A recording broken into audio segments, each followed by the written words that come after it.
Hi, my name is Grace Winnell, and I looked at the activity patterns of eastern gray squirrels in urban and rural areas for my research project. So, to start off with some background info, I was inspired to do this project just based on how many squirrels there are in Burlington, and I was curious to know if this is just Burlington or pretty much all over urban areas. Um, there have been many previous studies on urbanization and domestication of squirrels, particularly around college campuses and really big cities.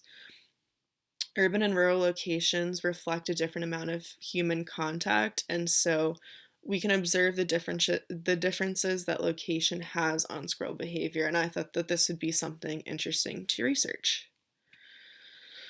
So that leads me to my research question, which was how does human activity impact the activity patterns of eastern gray squirrels? And I had a few hypotheses. One was that squirrel activity is higher in urban areas due to an abundance of food and shelter associated with human activity. On the contrary, I thought maybe squirrel activity is lower in urban areas due to loud noises, cars, and other dangers associated with humans. Or you could say, too, that squirrel activity is higher in rural areas due to a number of reasons. So for my methods, I used iNaturalist data, only research grade observations, and I selected my data based on county, and I'll go into that in a little bit.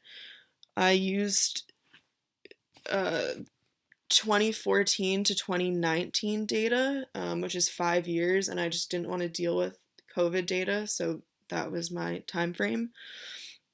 And then I selected counties based on population density in New England. So I took the top 10 most densely populated counties in New England, and that was my urban category, and that was greater than or equal to 1,000 people per square mile. And then I took the bottom 10, so the least densely populated counties, and I called that my rural category. And so all of those were less than or equal to 60 people per square mile. Um, and to kind of reduce or remove observer bias, because I was concerned that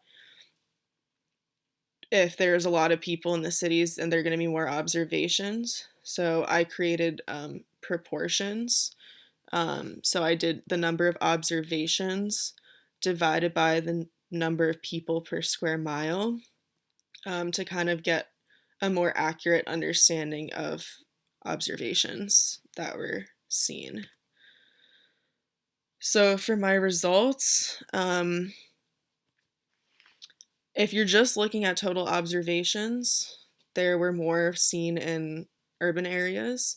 But then if you look at the proportions, you can see that in rural areas there were way more observations relative to the number of people that were in those areas.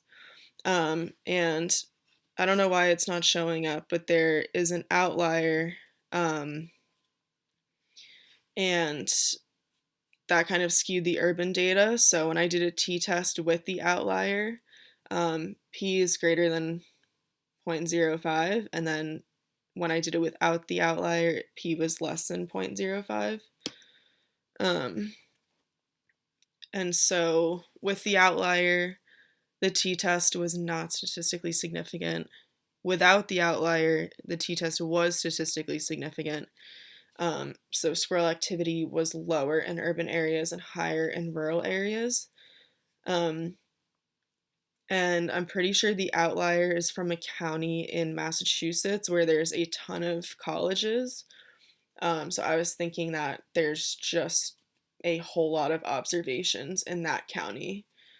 Um, and so, just some things to note, it's super important to adjust for observer bias. And the other thing that I learned when I was doing this is that you have to define your own what you're calling urban, because it's still kind of up for debate in the ecology world, as as to what exactly that means. Thanks so much.